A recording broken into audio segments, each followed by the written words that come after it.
barafyadan daalay wudood galay naftiba diidanoo jirdibaaxiisay andawowe dalkeenima nabad qaba kuyabo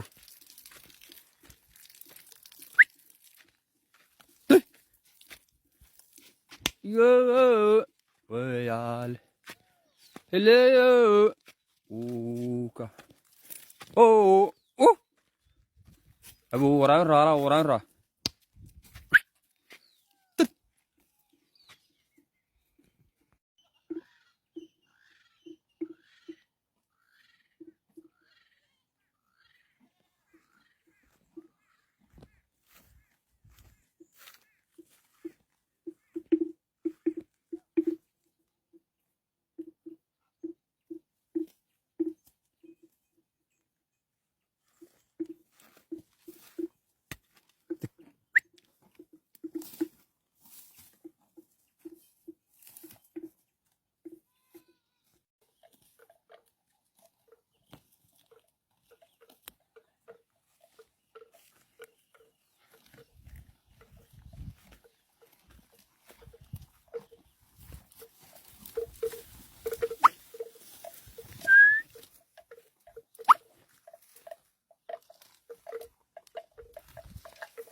geedkan maxaa loo yaqaanaa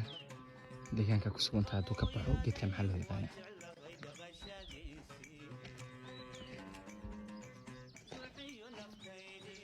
xikownaa dusha raqo inta u dhaxayso bilcilla iyo raqan joognaa dhulku waa dhul hawd ah